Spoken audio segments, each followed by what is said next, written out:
ଗୋବିନ୍ଦପୁର ବୋଲି ଗୋଟିଏ ଗାଁଟିଏ ଥିଲା। ସେଇ ଗାଁର ମୁଣ୍ଡରେ ଗୋଟିଏ ପାହାଡ଼ଟିଏ ଥିଲା। ସେଇ ପାହାଡ଼ ତଳେ ଗୋଟିଏ ବିଲୁଆଟିଏ ରହୁଥିଲା। ଜଙ୍ଗଲ ଖାଦ୍ୟ ଖାଇ ଖାଇ ସବୁବେଳେ ତା ପାଟିକୁ ଭଲ ଲାଗୁନଥିଲା। ଆଉ ମନେ ମନେ କହୁଥିଲା, ଆଉ କେତେ ଦିନ ଏଇ ଜଙ୍ଗଲ ଖାଦ୍ୟ ଖାଇ ବଞ୍ଚିବି? ଆଉ ପାଟିକୁ ଭଲ ଲାଗୁନାହିଁ। ଇଚ୍ଛା ହେଉଛି ଗାଁ ଭିତରକୁ ଯାଇ ମଣିଷ ଖାଉଥିବା ଖାଦ୍ୟକୁ ଖାଇବା ପାଇଁ। ଯାଉଛି ଶୋଇପଡ଼ିବି। ରାତି ହେଲେ ଗାଁ ଭିତର ଆଡ଼କୁ ଯିବି। ଆଉ ରାତିରେ ଗାଁ ଭିତରକୁ ଯାଏ। ଯାଉ ଯାଉକା ବାଟରେ ଗୋଟିଏ ଘରଟିଏ ଦେଖେ। ଆଉ ମନେ ମନେ ଭାବେ, ଏଇ ଘରଟାକୁ ଧନୀ ଘର ପରି ଲାଗୁଛି। ଦେଖିବା ସେ ଘର ଭିତରକୁ ଯିବା। ମୁଁ ଶୁଣିଛି ଧନୀ ଘର ଲୋକ ଯେତିକି ଖାଆନ୍ତି ସେତିକି ଫିଙ୍ଗନ୍ତି। ଯାଏ ଦେଖେ ଘର ଭିତରେ କ'ଣ ଅଛି। ଘର ଭିତରକୁ ଧୀରେ ଧୀରେ ବିଲୁଆ ପଶିଯାଏ। ଘରେ ପଶିଲା ପରେ ବିଲୁଆ ଦେଖିଲା ଗୋଟେ ପ୍ଲେଟରେ ଚିକେନ ଭାତ ଥୁଆଯାଇଛି। ଚିକେନ ଭାତକୁ ଦେଖି ବିଲୁଆ ଖୁସିରେ ପାଗଳ ହେଇଗଲା। ବିଲୁଆଟି ଚିକେନ ଭାତକୁ ମନ ଭରି ପେଟ ପୂରା ଖାଇଲା। ଆଉ କହିଲା, ଓଃ କି ଶାନ୍ତି। ଚିକେନ ଭାତକୁ ଖାଇ ବିଲୁଆ ନିଜ ଘରକୁ ଖୁସିରେ ଫେରିଗଲା। କିଛି ସମୟ ପରେ ସେଇ ଘରେ ରହୁଥିବା ଗୋଟେ ପୋଷା କୁକୁର ତା ମାଲିକ ଦେଇଥିବା ଖାଦ୍ୟକୁ ଖୋଜୁଥାଏ। କୁକୁର ଖୋଜି ଖୋଜି ଆସି ସେଇ ଘରେ ପହଞ୍ଚିଥାଏ।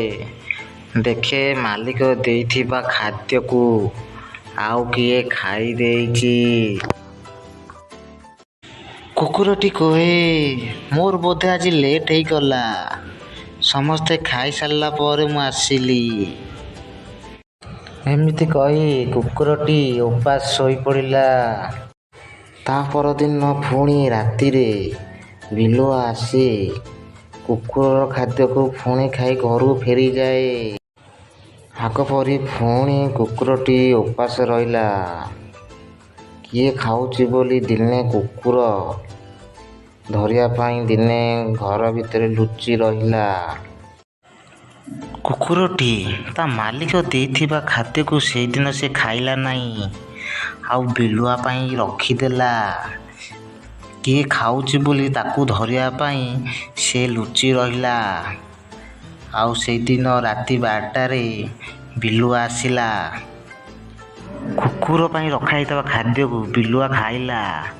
ଆଉ କହିଲା, ଓଃ କି ଶାନ୍ତି ମିଳିଗଲା ଆଜି। ମୁଁ ବହୁତ ଖୁସି ଅଛି। ମାଲିକ ଦଉଥିବା ଖାଦ୍ୟକୁ ବିଲୁଆ ଖାଇଦେଉଥିବାରୁ କୁକୁରଟି ବିଲୁଆ ଉପରେ ରାଗ ରଖିଥାଏ।